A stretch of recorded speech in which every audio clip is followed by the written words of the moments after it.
sports. I will be brutally honest. Ain't nothing but being brutally honest. Coming at you with another video.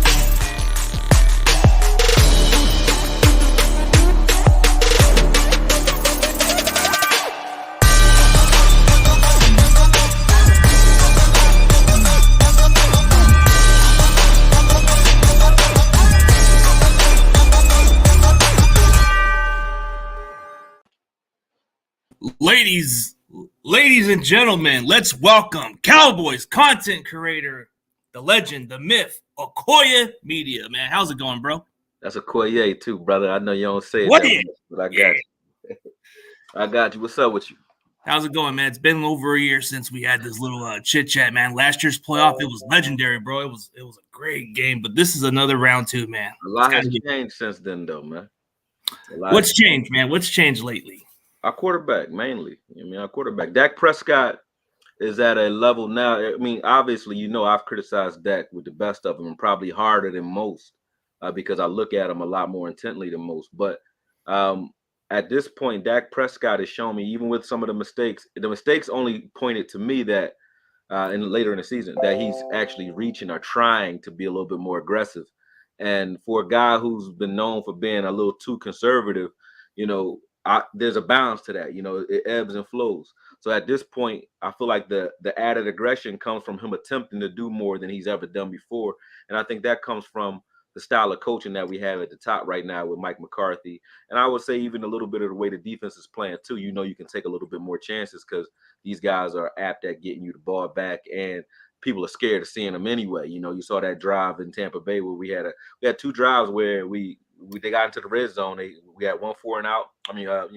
Stop on fourth down, and then they had another where Kurtz got an interception in the back of the end zone. So we are bend but don't break, aggressive, pin your ears back and come get you type of defense. Shout out to Dono too. But that's what I mean. We're a lot different top down. You got I can go anywhere with it, but mainly our quarterback, man. Dak Prescott to me is ascending into a quarterback that I think can lead this team for the unforeseen future in regards to deep into the playoffs and so on. And again, before you go, you had Garrett, who I think teams actually mimic their their coach's personality. And Dak was conservative and very apt and secure with the football under Garrett. And now he's a little bit more aggressive and wild with the football under McCarthy. And I did a video on McCarthy showing like McCarthy's effects on quarterbacks throughout his career, whether it was Montana, Favre, Aaron Rodgers, Aaron Brooks, all the quarterbacks he's worked with have had this effect. They've all played their best football under him and under his regime. So this is no different. And I didn't think it would be. Well, it's no different with him because he's had a good track record at that point. When you look at the way he's developed this offense, he's been with Green Bay for so many years. They won a Super Bowl under him. Yeah. But people don't want to give that credit there because they think it's Rodgers. But I think Rodgers ain't won one without him, did he? Yeah, you're right about that part. But the difference of this matchup is I think Tony Pollard's becoming one of the most versatile players in your guys' offense. Like, he's doing everything and then some. Tony Pollard is definitely a difference maker. He's a lot like, Christian McCaffrey. He's a lot like him. I think he runs a little bit more physical than Christian, but they both have a similar home run aspect. And, Tony is one thing, but Tony can be stopped. He's been stopped, a few times this season. And even in the Tampa Bay game, he had a couple of, plays where he spilled out there, but he wasn't, he was the focal point as far as the ground was concerned, but he wasn't the difference maker in that game. That game, the last game that we played against Tampa Bay was a game that we usually don't win because when they stop us on the ground, we usually have a hard time in the air because we're one-dimensional. And Dak actually won a one-dimensional game last week. It was just Dak. Dak's accounted for all of our touchdowns. So you can point to Tony if you want to, but to say that, we're not you guys, and I'm not coming at you when I say that. But Purdy, I've been studying Purdy, man. Purdy's he's a player.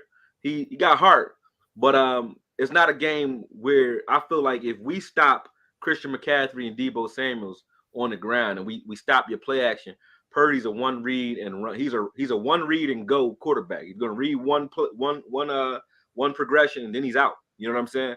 Dak's not that. You can stop the run. You can stop Tony. You can stop Zeke, and I think Dak is still going to give you, his best shot, and we still have a chance to win with Dak being one-dimensional in that sense. We don't need to go for that. That we need to run the ball effectively. But I do feel that if we can't, we still have opportunities in the air. Whereas I don't think the same is true for you guys. So it's a little different. You could point to Tony if you want to, but I still know that we can still dog walk you in the air. Oh, there's a lot of weapons there. Like Dalton Schultz is another guy that's been a red zone threat for you guys. I mean, CD Lamb's one of the best receivers, like up there, like very good. Why you got me on death row too? I realize I'm sitting on death row. Though. I'm in the electric chair over here. You're again. I see you. I see how you feeling. But listen, go ahead. My bad. I cut you off. No, but you're right about it. Like you guys have some skilled players, and Dak's already played before. I mean, he's got all the tools to succeed. He's playing under McCarthy. That should be beneficial for him, and plus he's got enough weapons to help him. So even if he doesn't have a great running game, we've seen him actually throw the ball many times and actually carried his team at times. But like you said, Brock Purdy, you said he's like a one-read get-off, whatever. He'll look for the next guy, but he's got the best supporting cast, so that's a lot you can ask for a quarterback, He's got the best supporting cast, but if we can limit the run, there's two things we got to do in this game. If we limit the run early and score early, if we can score and get up early on you guys and limit your run opportunities early in the game, forcing him to hold the ball. Doc Purdy's a guy you want to play tight coverage defensively. So if we're playing press man and he's forced to go to his second read, he's not a read to field guy. He can't get to his second progression to save his life. His second progression is him running. And while running, he's looking for something frantically while he's doing that. But I noticed that Seattle was able to push him to his left quite a bit. They just didn't play coverage that well because their corners were shooting up early, trying to help stop the run. We can't afford to do that. We need to pay attention to our assignments in the air because that's the only opportunity he has to get the ball out there. And you guys literally, and I'm going to drop this, this breakdown probably later on tonight tomorrow. I'm almost done. But you run the same route over and over and over again with Brock Purdy, like over again. It's fucking crazy. I can't believe that you beat Seattle, to be honest. I really can't with that same style. Like, honestly, if it wasn't for the fact that their corners were biting on everything underneath because they were afraid of McCaffrey, you guys wouldn't have beat Seattle. I don't think you would have beat Seattle. You didn't have half the success that it looks like you had in the air because you guys were really they were open because the corners were biting on the run, not because your receivers were running routes.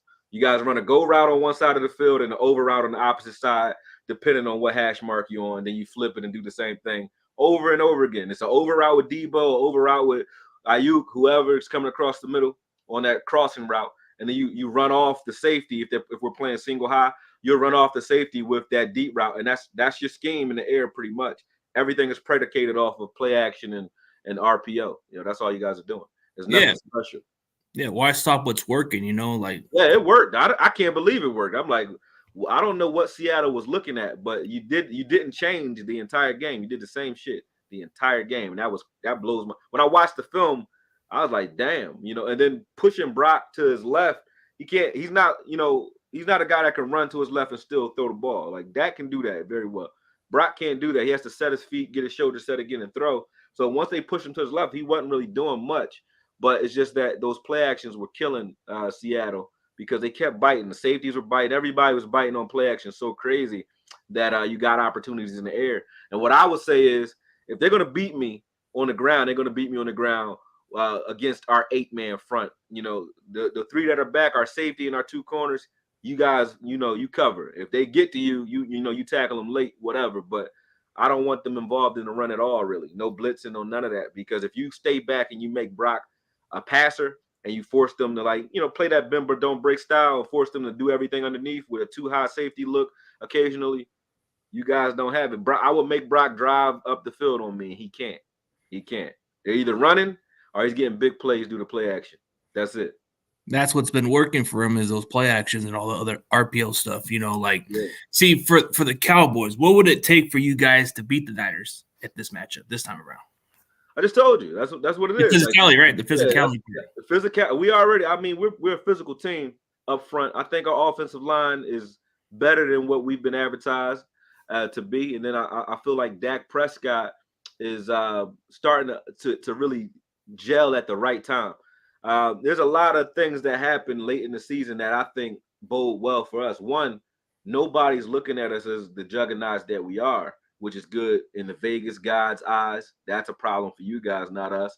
It's also good where Dak started to struggle late in the year. So Dak's always good after criticism. Whenever a player comes out and opens his mouth and talks shit about Dak, Dak has his best games. Whenever the media is on his ass, he has his best games. And right now, every game that I can see in the foreseeable future in the playoffs, we're underdogs, including against y'all. Everybody talking like this defense is just something that we've never seen. We play good defenses. We play good teams. And when they don't look the same, we still put up 30 no matter what. Like Tampa Bay is not a bum defense. It's a good defense. Put up 31 on them, no problem. So, and really made it could have been worse. You know what I'm saying? So when you look at the way Dak's able to move the ball now and the way this offense looks, I'm not afraid of the 49ers. We're not the same team we were last year. We're not playing the same. I'm talking about both sides of the ball, all three sides of the ball, even special teams is different this year. We're a lot more aggressive all around the board. I think Dak just needs to protect the football, not be so aggressive in the second quarter. We don't press for anything. Take what the defense gives you in certain spots in the second quarter. I think we only have problems when he does his hurry up offense in the second quarter. If you look at most of his interceptions, I think about 10 of them coming late in the second quarter going into halftime. Which is why we're able to recover from those interceptions too, because even though the momentum might shift, we're going into halftime and then we get to reset. So if Dak can protect the ball in the second quarter and not be as aggressive when he's in his hurry up offense, I think, we beat you guys easily. I really do. I'm not afraid of the 49ers. I'm not hating when I say that either. You know that. Like I give respect where respect is due, but I'm not afraid of the 49ers because of your quarterback. I feel like the thing that he does bring to the table, though, that we have to your one chance to win would be our ability to contain. That's something we struggled doing all season defensively. And if we can't contain Brock and we let him, it's not only stretch plays, but stretch drives due to like getting first downs over and over again on the ground, and we don't punish him when he tries to run, we're going to have a problem. And I think we'll see that against you guys. And if we do beat you, we'll see that against the Eagles too, if they wind up being there. So I look at Brock as more of a Daniel Jones than a Hurts, though. He's a guy that's mobile, but he's not a runner's runner. Whereas I'm lowering my shoulder, I'm physical. He's a guy that just has good speed and can get and can wiggle out there and get some yardage if you're not paying attention. But he's not like some of the running quarterbacks that have given us problems, like Hurts and like Chicago's Justin Fields. Fields, yeah, those guys. They give us problems because they're actual wide receivers with the ball in their hand. You know what I mean? Or running backs with the ball in their hand. Yeah, that's the difference. Like that's not Brock. Yeah, Brock can move compared to what Jimmy was because Jimmy's immobile at times. Yeah, I would have loved to see Jimmy. I know that's what you're probably gonna say. No pocket passer has done well against us all season, so I would love to see Jimmy.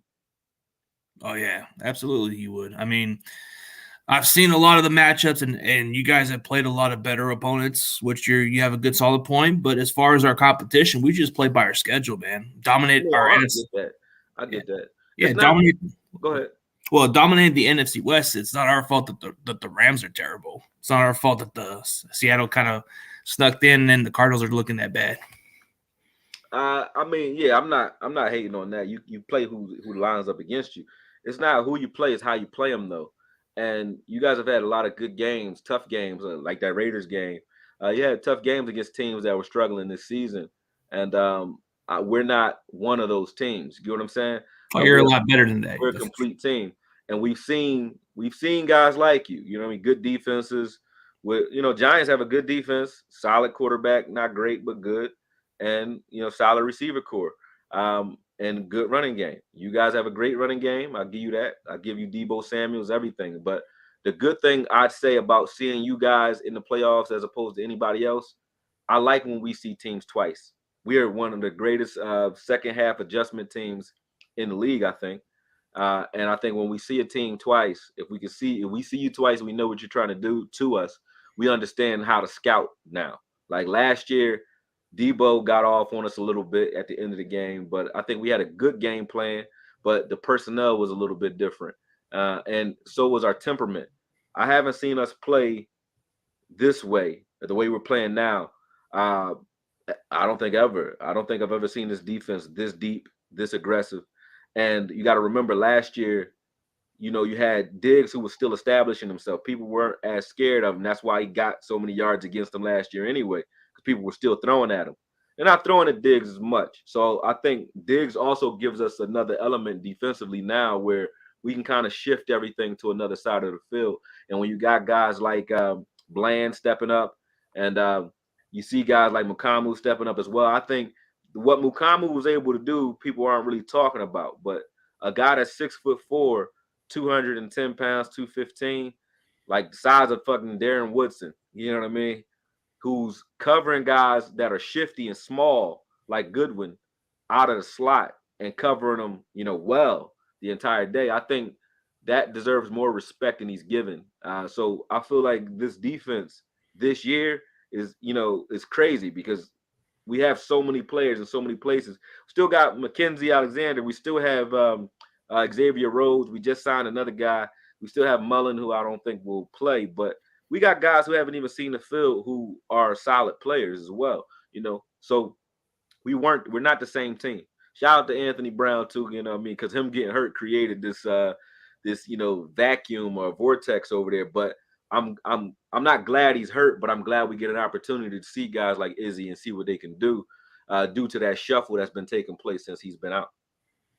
Yeah, like you were talking about Darren Bland, the guy from Fresno State. I watched plenty of Fresno State games. I've seen this guy come. I mean, he was a transfer from Sacramento State. He was like a late sleeper that everybody was throwing under the radar. And it was intriguing how you guys got him. He stepped into the lineup, had like 5 interceptions, which is pretty impressive coming in as a 5th round pick. Yeah, that's facts. That's facts. It's going to be interesting because one thing I can say is Purdy is not he's a good deep ball thrower. I mean, if you got some space, he needs space. And the reason he has so much space on film is because everybody's being pulled forward to try to stop the run. So he gets all the space he needs off of play action, to throw out deep. And that's he's not throwing interceptions because he's accurate. He's not throwing many interceptions because there's nobody out there when he goes to throw the ball for real. So he's able to get guys behind you. And it's like, 50-50 balls all day long. You just throw it up there and see what happens. And sometimes it goes well for him. But I don't think he's going to get that opportunity as often against us. And I hope that he's throwing the ball. I hope we get him in a position where he has to make decisions and throw the ball because he pulls that ball down without looking. Like he doesn't get to a set. I watched 31 passes of his in the Seattle game. I think it was 30. I might be thinking about Brady. But I watched his passes. I don't know what the number is, but I know I have it in the breakdown. And when he's going through his progressions, he'll get through his first read, and if his first read is pressed and it's not open immediately, he doesn't look for a second progression. His second progression, like the touchdown you threw to Mitchell, I think, right? Yeah, that one pass. Yeah, his first read was to the left. It wasn't there. He went to run, and he just saw Mitchell over there wide open and just threw it. That's not a read. That's oh shit, you're open. I'm throwing you the ball. You know what I'm saying? Yeah, kind of like a play where he just runs around. Right, and then but it looked like he set that up. He didn't. He just saw his first read was covered and went to haul ass and was like, oh shit, and just threw the ball over there. He happened to be wide open because he had just came off of a chip block. But yeah, you got if the way we play is press man, if we play him press man properly, he's gonna be pulling that ball down a lot. So I think we're going to get a lot of coverage sacks out of him. I really do. That's going to be the challenging part, is stopping our running game, which we've been having a really good running game. And if you guys make that adjustment on slowing down our running game and try to see what Purdy can do, you guys may have a 50-50 chance. But like you said, Purdy is like a gamer where he can move. And then if nobody's open, you might want to have some guys cover in between where Mitchell or McCaffrey could be at. We're getting healthy at the right time, man. Shout out to LV. LV stepped up. He knows where to be, and he's playing more aggressive. I think we're getting the rookie version of LV in the playoffs because we're in the playoffs, and he knows, hey, number one, he was just hurt. Number two, he's in a contract year. Number three, we're in the playoffs, so even if he does get hurt, he knows he got a whole offseason to get it right. So in the middle of the season, he was a little more conservative, and I was dog walking him for that. But the way LVE played in the Tampa Bay game, if we get that version of LVE, not even really worried about the run as much or the pass. Like LV was playing rangy the way we expect him to play. And I won't say, the way I am. I don't care who you are or what the player is or what team he's on. Even if it's your team, I'm going to give respect where respect is due. And I'm going to come at you if you playing like trash. And when LV was playing like trash, I was on his ass just like I was on Dak's ass. But I ain't got shit bad to say about LV right now. And I don't got shit bad to say about Dak because they're doing what needs to be done. And when you talk about limiting the run, him being able to play that way, along with Anthony Barr's veteran leadership, and then we got great snaps out of Clark, and we got a couple of snaps out of Cox as well, while LV was out because he was out. Those guys got experience that I wanted them to get while he was gone. So I feel like stopping the run is going to be predicated between LVE and we got healthy at the right time with Hankins being back in the middle of the field. Hankins was the key to us being a tough run defense earlier in the season, both him and Bohanna. And I don't think Bohanna's ready right now, but I don't think he's playing. But if Bohanna and Hankins are in there, those guys, and also don't want to disrespect Carlos Watkins as well. I think Watkins next to Hankins, you're not running the ball. I don't give a shit if McCaffrey's in there or not.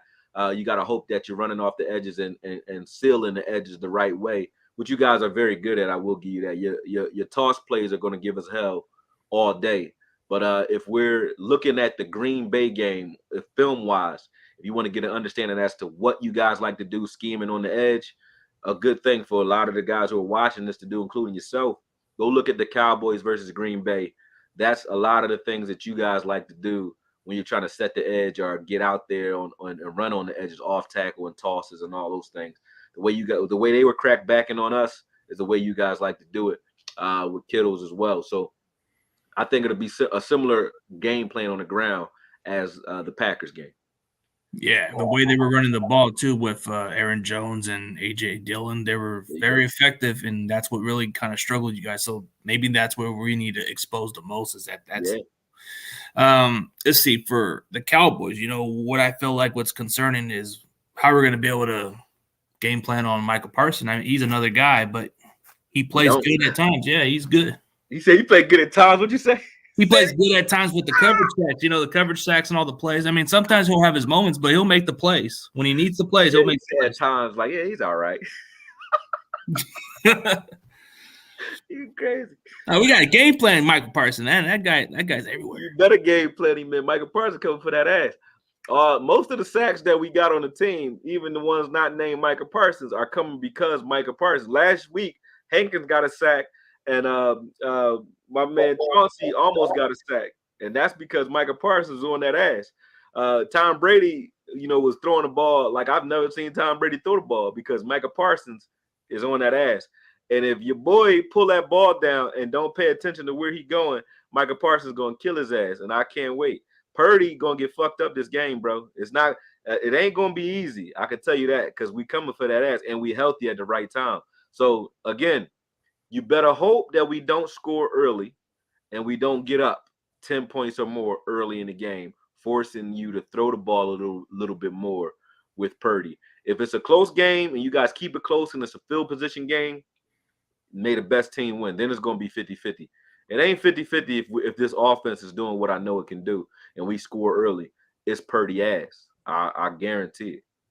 Well, we'll keep it close. It's anybody's game. But, you guys are just you guys get a little early start because first half, the Niners don't look as great in the first half. We always tend to, look like – I don't know what it is with the first half team. We just play like trash for a while. Just and then the fact that you run the ball so much. So with teams that run the ball so crazy and so aggressively, you might have it. If we're game planning for the run, when we get your initial looks, in order to get your counters, you have to set up something first. So you have to put something on film on the field, and you also have to, it's a war of attrition too. You're tiring us out, and you're showing us something. So you might show a look where you're running a stretch play or you're running a toss on this particular look, and we might stop that the first half. The second half, you're going to give the same look, but you're going to counter that. And that's why in the second half, you start to break out there and get those big plays like Debo's 74-yarder last week. They ran the same shallow cross, but this time, well, what they were doing is running deep crosses and digs first. That's what you guys did to set that up. So you run deep crosses and digs where it looks like it's a dig, but it's really a cross route, because a dig route is usually, as soon as they hit that end breaking route, the ball's right there. You guys are running like a rounded off dig where you're taking it all the way across the field deep. When Debo ran here, they put him in the slot inside, and they ran it shallow with somebody running the dig over the top of him, and they ran it shallow. And that guy who ran the dig over the top was like a lead blocker, sort of like when we played Minnesota and we threw it out to Pollard on the right hash, and we had Schultz out there lead blocking for him because Schultz was running a seam route right behind Tony Pollard, and Tony Pollard ran a wheel route right underneath that. So when we hit Tony was behind. He had this guy behind him, and Schultz is right in front of him with a man on him, but he's blocking that guy all the way up the field. You guys did the same thing but with a crossing route with Debo. But it was because you've been setting it up all day with those routes. So the reason you guys blow up in the second half is because you're a good counter team, and Shanahan's patient with his offense. So he'll set it up and he'll give you the same run. He'll run the same play like remember the Titans in the first half, and it looks like, so you get used to it. He lulls you to sleep, and then it's like, oh shit, he did something different this time. You know what I'm saying?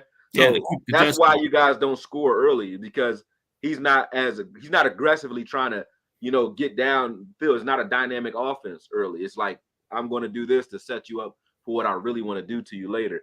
And if it scores, it scores. If you guys aren't paying attention early, it's going to be a quick and easy game. If we're paying attention, then I'll get you in the second half. That's his style. And you're going to be tired because we're going to keep doing it.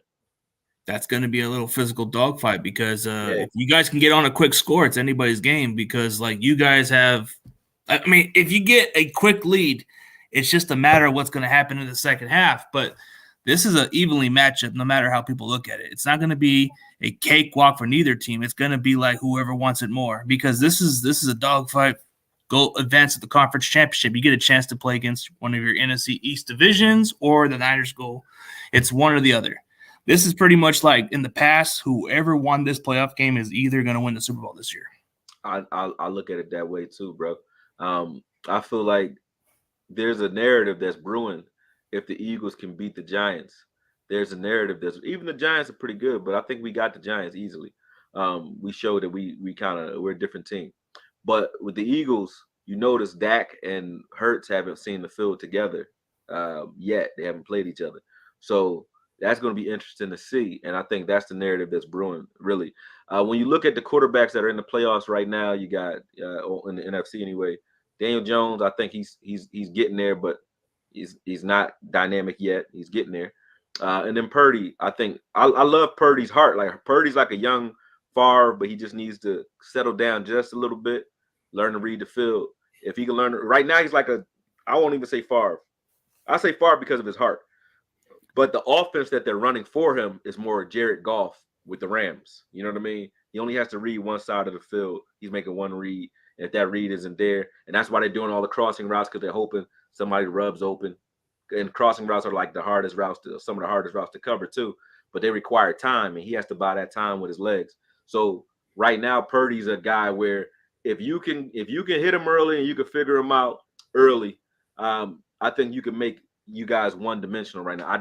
I don't think you're a bad team. I don't think the 49ers are bad. You guys have a complete team, but you got hit with that injury bug at quarterback early in the season. I don't think Purdy's the guy to take you to the Super Bowl this year. I just don't think it. It could happen.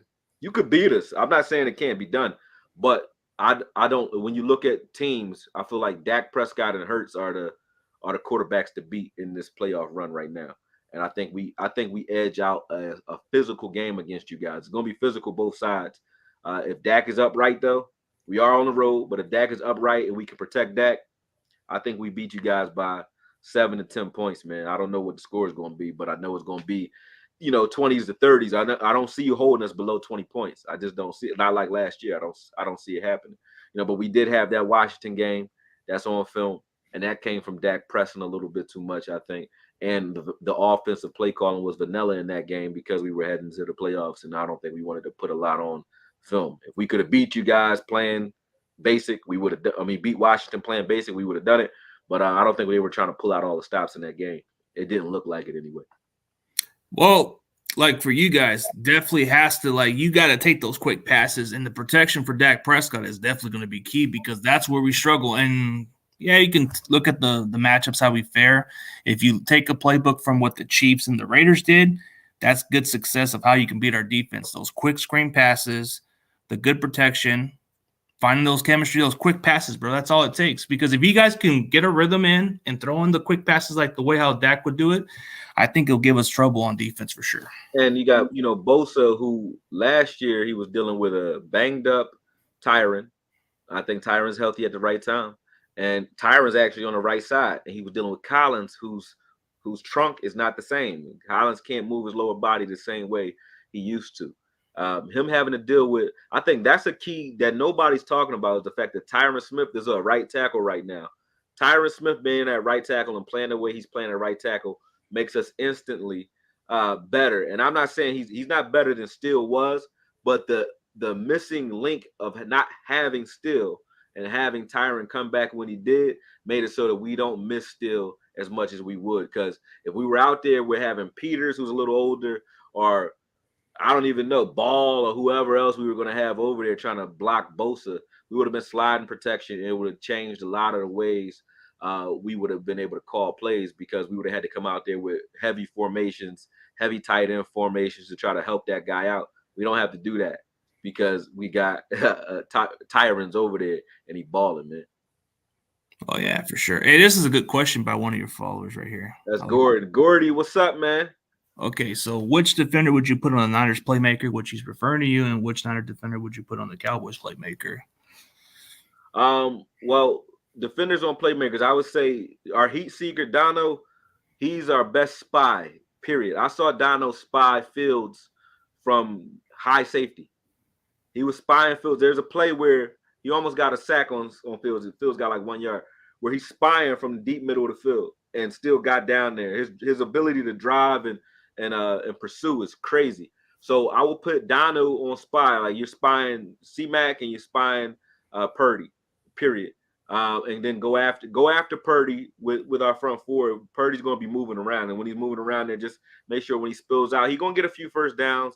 But if Purdy has a lot of yards on the ground, I think that's a win for us. I'm not worried about him on the ground. If you get Purdy connecting deep because you're not paying attention, or because you're not staying back, then you got a problem. But Purdy spilling out a couple times for a first down, I'm not scared of that. So I say Dono is going to be key when it comes to spying C-Mac, both him and Parsons. And then as far as Debo, when Debo's actually playing receiver, I know the obvious pick would be saying put Trayvon on him. But no, I say you put Trayvon on whoever your true receiver is, Ayuk or whoever you have out there on the edge that's going to be actually receiving.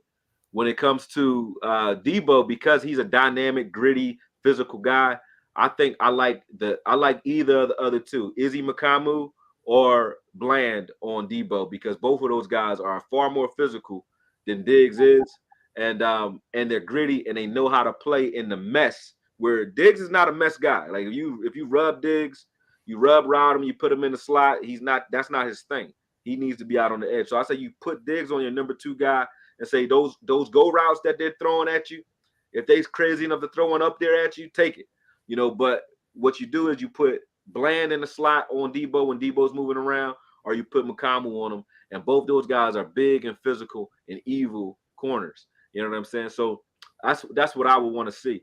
And then you keep Hooker back. Hooker stays back over the top. He's that rainbow, and you help out whoever's trailing Debo. That's how I would go about it. So, Gordon, I hope that answers your question. Yeah, and to answer the question of what he said on the other vice versa, I would just put Travarius Ward on CeeDee Lamb, because it would be more of a physical matchup. Linebacker like Drake Greenlaw, I would try to keep him spying from Dak Prescott from scrambling, because he's effective. Like when he runs, he'll get those big chunk of yards at times. But How you feel about Travaris in the slot though? with the Barnes in the slot, Travaris Ward. well, How you feel about him in the slot?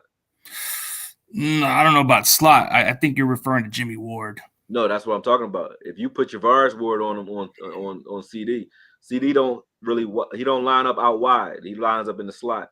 If you see the play that I think Carlton Davis gave up a wide open play to CD last game, it was because he's not a slot guy either, and he had CD in the slot, and we immediately confused him because we forced him to switch, and they didn't know which person should have been the switch guy, Ryan or Davis. And I think if you try to line Ward up on Travaris Ward up on CD, we're going to cook him because he can't come into Travaris Ward's I like him. He was a Cowboy. We found him under the Chris Richard regime, but we lost him for some reason. But I like him on the edge more so than I like him in the slot. So I think Travaris Ward will be on Gallup most of the game, or TY. But I don't think he'll be on CD much at all. I think you guys will cover CD by committee, to be honest with you. Like either with Lenore or either Jimmy Ward, one or the other. So it would probably. I would love it. Do it. Do it. Let's see what happens. But like you said, Gallup will probably either be covered with Travaris Ward, but like we're gonna have to make sure we spy on Dak Prescott, because if he doesn't have enough time in the pocket, we've seen this guy scramble. So that's gonna be the main key, because we struggle against mobile quarterbacks. Mobile quarterbacks give us a hard time out of any other. That's anybody though, yeah. All of us struggle against those guys because there's a different element. You cover the first play, you've covered the first look, the scripted look, and then there's improvisation that goes on where they're using their legs to. You saw that play to Schultz where Dak scrambling to the left. Schultz wasn't open at first. Well, he was, but Dak couldn't get the ball to him at first.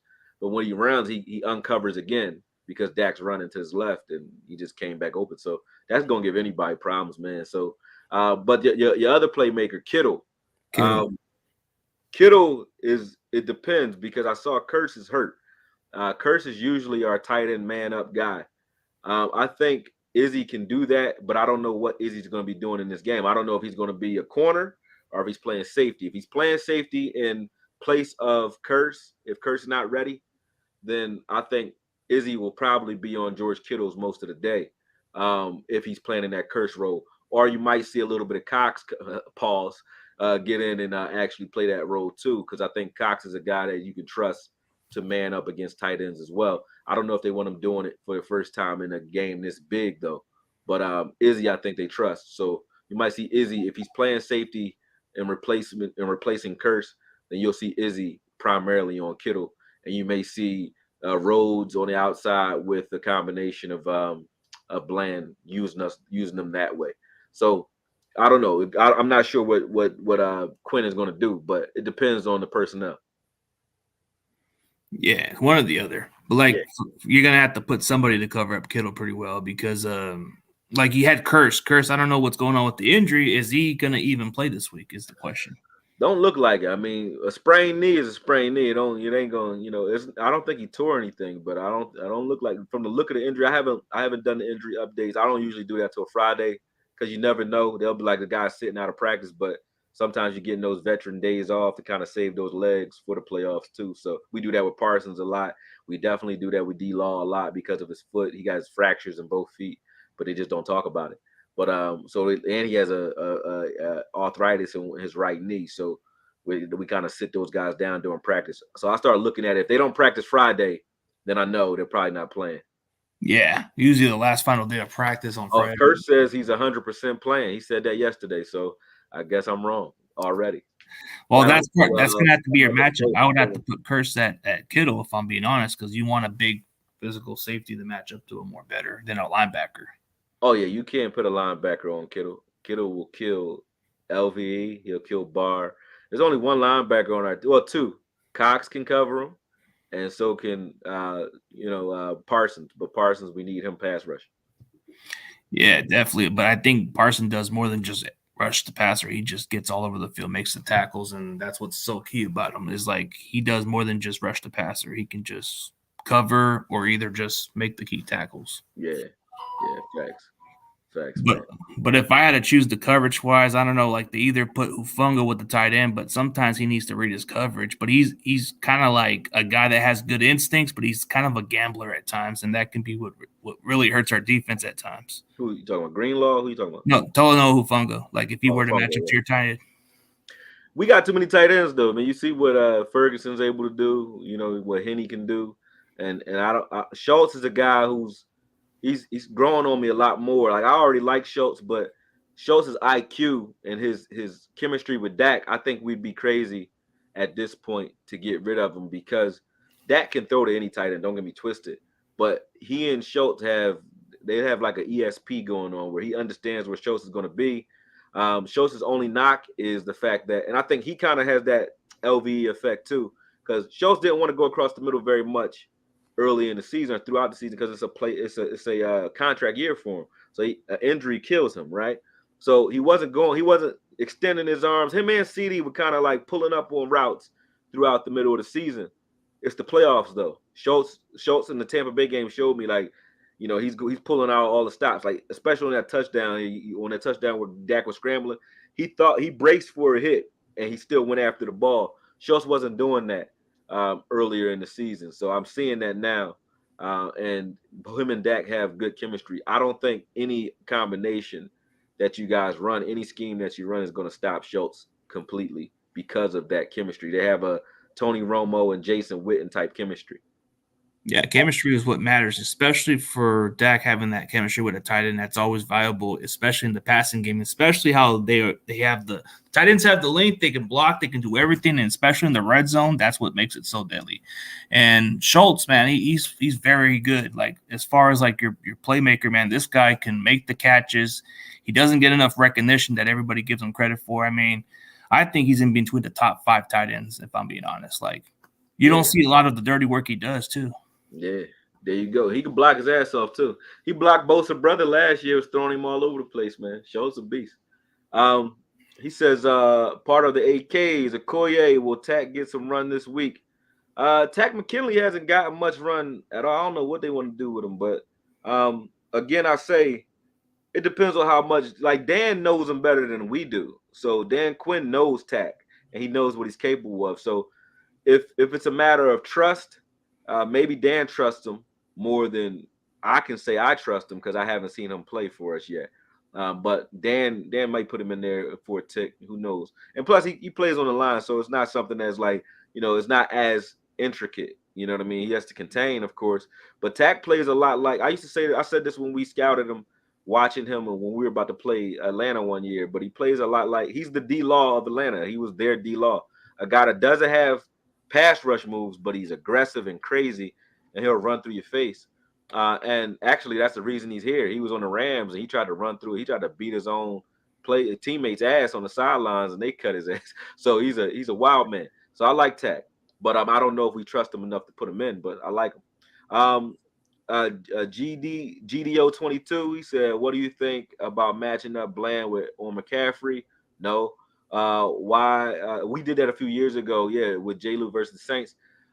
When McCaffrey's out wide, you mean? Of course, like you're not going to put a linebacker on McCaffrey when he's out wide because McCaffrey does line up at receiver when Debo's in the backfield. So in those instances, of course, we will do that. But I don't think you spy him with Bland if that's what you mean. No, no. I think you stick with what you know and you leave a safety on him. If it's him coming up out of the backfield, it's a safety, or it's LV. Unfortunately, I don't think LV can keep up with him. That's my scariest matchup in the air. If you guys can find, is McCaffrey in the air coming out of the backfield though. I'm not half as afraid of him if he lines up at wide receiver. It's when he's coming out of the backfield. You guys have a play where you ran 4 goes, so all 4 go. Everybody was streaming up the field, and nobody ran a route. I'm like, nobody's really running full speed, and that's because their job was to draw everybody deep. And McCaffrey takes off late, and he didn't even really throw a route. It was like right in the red zone against Seattle. He just tosses the ball to McCaffrey, and it's McCaffrey and a linebacker in open space. He just put his foot in the ground and just went for the goal line. And that was like one of your possessions where you got into the red zone. I don't remember how that drive ended. Matter of fact, That might have been the Mitchell drive where Mitchell got that touchdown. I think it was like right before that. One of those plays, one of those McCaffrey caught a little comeback route, just a little curl route, and just took off. Or arrow route, I think it was, but he just took off. But so I think him and LV's problem is in change of direction, and McCaffrey will exploit that, especially on grass. So if the matchups that they find with him on LV are going to be what they try to exploit again. Our bar, it doesn't matter. They're going to try to exploit that if they get us in those matchups out of the backfield. But the good thing is those routes take a little bit more time to develop, and if we can get to Purdy, we can kind of keep him off of those. Yeah, that's what you want to do is get those pressures. But like you said, McCaffrey in the backfield is scary. But you wouldn't want to put LV in that situation or any of the other players, right? You said I wouldn't want to put LV on him? Yeah, because you said he's not that fast. No, LV can't change directions well enough. His hip's too tight. I wouldn't want LV on him, but he will be at times. That's what I'm saying. If you can, it's going to be a mismatch right there. He's going to be on him. His linebackers are going to have to cover running backs out of the backfield at some point in every game. It's going to happen. It's just, can you take advantage of it when it does happen? And other things factor into it. Like, do you have time in the pocket to even see it or recognize it? Or can the quarterback get the ball out there? You saw Tom Brady trying to get the ball to the flats a lot, and those balls are going into the dirt because he was under pressure. So it's other aspects other things we can use to kind of protect LV in those situations. Yeah, like you're going to have him in that matchup, but it's going to be mismatched on paper from the looks of it. But as far as like Tony Pollard, he does a lot for your offense. Also catch the ball at the backfield, but he's more of a lightning than he is a thunder. Who? No, Pollard. Like he's he's an explosive running back. He'll make some plays. Pollard is more physical than people giving him credit for. Though I don't understand that. Like they don't watch him or something. Like Pollard, he lowered his shoulder, and he didn't get hurt this year, which is crazy. He's been playing very physical this season. Do I want him taking the ball 300 times a season? No, I don't want him to be a bell cow guy. But in the time, and he's more, he's less Kamara and more LaDainian. You know what I'm saying? Like he's not the biggest guy, but he can take punishment better than what people were saying. You know what I mean? LaDainian was about the same size. You know what I mean? They're about 218, 215, somewhere in there. They're not huge guys. You know what I mean? But he can take it better than what people are giving him credit for, and he can lower that shoulder. Like McCaffrey's a scat guy. You know, he gets hit, but you don't want him getting hit. You know what I'm saying? Whereas Pollard can take the punishment. So if you had to go by the matchup, which running back would you give the most carries, or would you split it between Zeke or Pollard? This game? Yeah. Well, obviously you want Pollard to touch the ball 15 times. I don't care how he gets it. It doesn't matter about when you say carries. Yeah. That's like a trick question because I don't care about Pollard's carries. Well, touches 15 for Pollard for sure. Zeke, it depends if Zeke's hot. If Zeke hot, give it to him. I don't care. I don't care if Zeke get the ball 20 times because with Zeke, it's not to me, and a lot of people don't agree with me, especially Cowboys fans. But to me, Zeke's carries to me aren't about yardage all the time for me. Zeke's carries are about punishment. So I want Zeke to touch the ball 15 times at least because I want him punishing your front four, punishing your linebackers. Zeke is a punisher.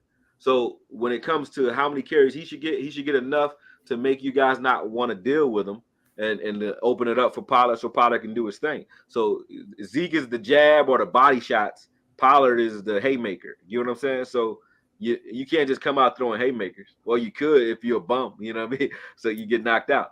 But when you fight a guy who knows what he's doing, you better, pepper him up a little bit first with some jabs and some body shots. And that's Zeke. So if Zeke's getting off, he's getting off. If he's not getting off, I'm cool because Zeke is still, running through faces. So that's all I need him doing. In this type of game, you want Zeke carrying the ball. But I wouldn't say carrying the ball more necessarily than Tony. It doesn't matter. There's games this season where Zeke's carried the ball well and Tony hadn't run that well, but Tony was getting options in other ways. And also Tony's presence on the field, period, even when he's not a look, even if it's not a look where he's getting the ball passed to him either, he's still also a decoy, a lot like Debo is for you guys. You got to pay attention to Tony or it's going to be a very long day. Yeah, he makes those big runs, and he does lay the boom where he breaks tackles here and there. Like you say, he's a little physical, and he's He's built like kind of more like a wide receiver with that big body. Yeah. Somebody says that punishing argument is complete nonsense. NFL defenses laugh at that dumb shit. This dude's an idiot. Whoever said that, you must have never played football, or you must have never done nothing physical in your None life. of those comments. Yeah, he a desk jockey or some shit. I don't know, but you must have never. I used to say this to people like people be talking shit about jabs, like how you get knocked out by jabs. Like y'all must have ain't been punched in the face in a while. Punches hurt. You know what I'm saying? They do. Tackling Zeke hurt. I don't give a shit what you talk about, man. You definitely need to do it. And giving the ball to Tony 25 times, I don't give a shit. If he's hot, give it to him 25 times. But definitely makes sense when you have a guy who could punish guys running the ball. Ask anybody who ever played Brandon Jacobs on a game where he had 30. They held him to 30 yards, but so the fuck what is Brandon Jacobs? Who the hell wants to tackle that guy? You know what I mean? Yeah, I mean, Pollard gives you more of those average yards, like if you give him more of the touches. Like I've always thought maybe Zeke needs to take lesser of a role and let Pollard be the guy, but I see that that's definitely the thing right now, man. We've had games where Zeke's got off more, but if the games where we're like where we blow the lid off are games where we get the ball to Tony early and often and we game plan him properly. You guys have one element that I think might be bad for Tony. And he said, I play for stop talking all that shit, bro. I'm in Philly, bro. All that bitch talking, all that, bro. I don't do that shit. Stop that dumb shit, because I ain't talking shit to you personally. But if you want to talk shit personally, I have gyms in Philly. You can show up, I'll knock you the fuck out. Anyway,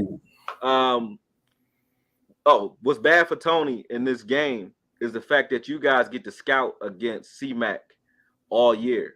So C-Mac is a lot like Tony. So because you practice against a guy like that, that's bad for C-Mac and it's bad for Tony in this game. We see a guy that's like C-Mac. We see him in Tony.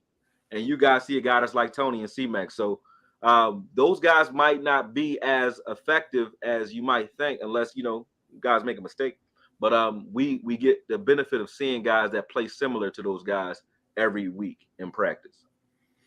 Yeah, and the preparation. About cursing on your channel. I don't know if you do all that, but it's all good, man. That was one of my little hood moments. Yeah, I like the ruthless talk, man. That's the ruthless. Yeah, I don't like that type of shit. People talk that. I don't talk about people personally. Don't talk about me personally. Like you want to talk personally, we ain't gotta talk. You know what I mean? I don't like that. Man, dude. I mean, I get it. I respect it, man. But I know we've been going on for a little while. But as far as your score prediction, man, let's pick a score prediction before we end the show, brother. Score prediction. I'd say 27-24 sounds real, but 27-20 somewhere in there. Hold on, let me see how I write these comments. Yeah, 27-20 somewhere in there. That's why I would give it. Okay, so you believe? I mean, it's confidence. You're building momentum. You're coming into the road against the Niners, so it's gonna have some work. We have pressure, so it's definitely going to be pressure on Brock Purdy because you guys are the underdogs. People are picking against you. Yeah, see, and that's the other thing you don't pay attention to. You haven't touched on Vegas yet. What did Vegas got for you, man? Well, I think we -2.5, something like that. We got to win by 3, but it's not about the spread. It's about what the nation is betting. And because nobody likes the Cowboys in the media, this is the first time I think in the last 30 years that it's actually working out in our favor. Usually when the Cowboys are winning, we get too much hype and we become the favorite. So people bet on us.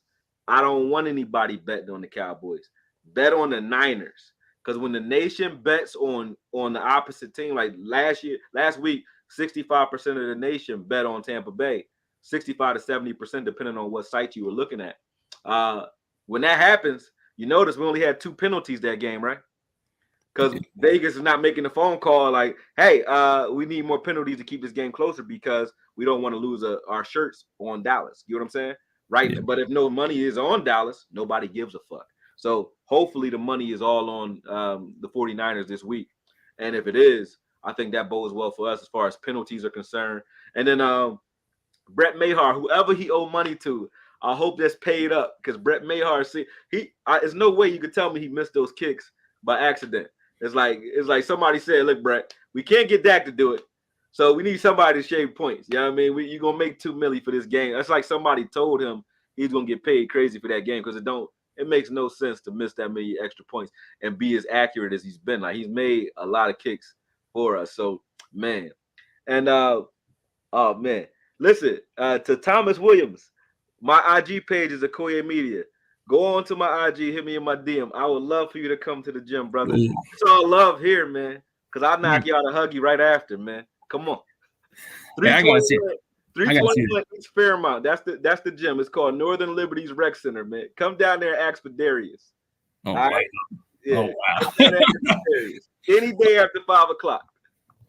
We'll see what happens, man. We'll see what happens on Sunday, but let the best team win, man. But as far as like you said, it might not even be X factors with Pollard or McCaffrey. It's going to have to come down to somebody else, like either Kittle or Schultz would have to be the factor of this offense for sure.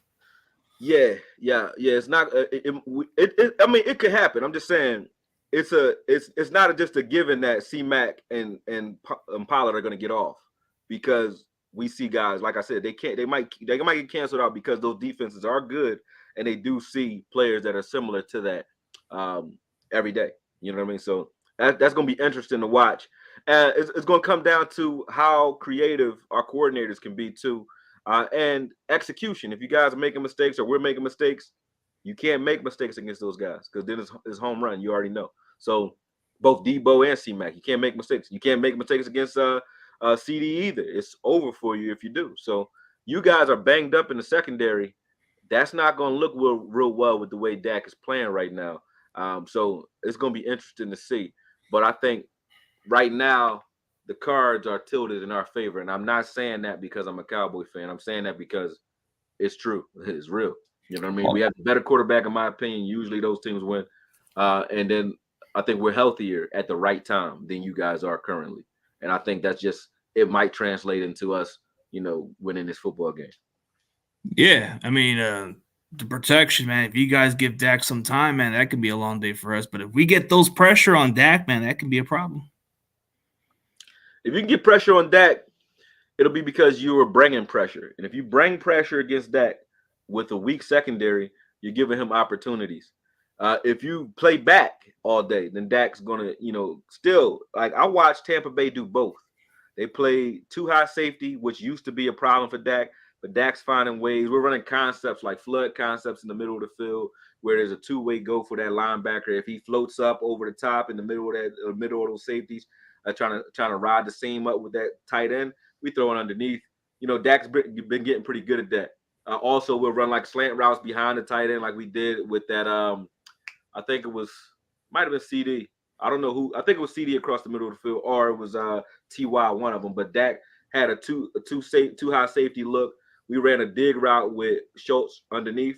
That pulled the linebacker down. We ran a post right behind him, and Dak's hitting those. So those concepts are starting to work when it comes to teams that want to play us the way Denver played us last year and the way you guys played us last year, where too high safety was like the last vestige that Dak had to figure out. And I think he figured it out last year. So now he's and the reason he's been throwing interceptions, if you notice, he never used to throw interceptions in the middle of the field. It just started this year because he's been being aggressive with those too high looks and trying to split those safeties, consistently doing that, and even throwing the ball, throwing guys open, throwing anticipatory routes, back shoulder fades, jump balls. Dak wasn't doing that 3 years ago at all. I was the one to grind him up for it. I'm like, you could watch Dak. He wasn't throwing.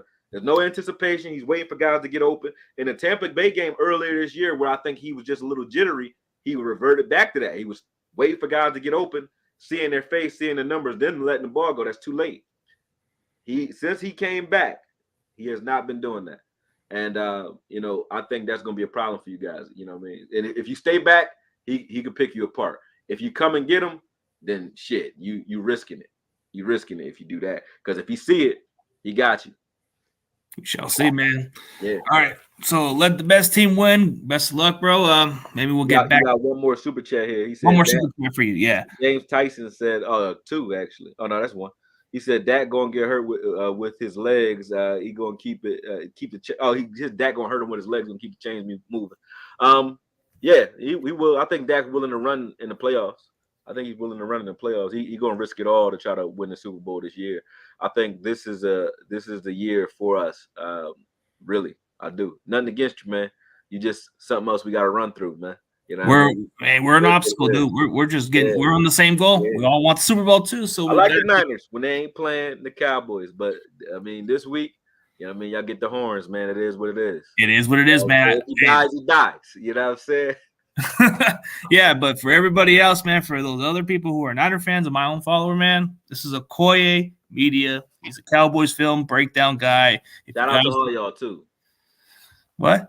No, I'm saying shout out to all y'all, man. I was just saying giving the Niners fans on your channel a shout out. That's all. Oh, for sure, man. And shout out to those Dallas fans that have been showing support to you, man. And shout out to you for being the real G, bro. I like your man. I've been painting all day, man. I wasn't gonna make this show. I was like, damn, he about to be pissed off because I'm but I got here. I'm understandable, dude. I wasn't even like tripping. I was saying, hey, we can go tomorrow, whatever works for you. My daughter, shout out to Samaya, my daughter, My Addiction, her nail studio. My 19-year-old got her own business, and I was, at her studio helping her get it set up and all that. So, hey, man, it is what it is. All right, for sure, man. No worries, man. Hey, looking forward to the next time, man. We'll definitely catch up again. Peace. All right, man. Peace. Yo, if y'all on here, shoot over the Foots. If Foot's still on, I'm gonna jump on the show. All right. Peace. All right, peace.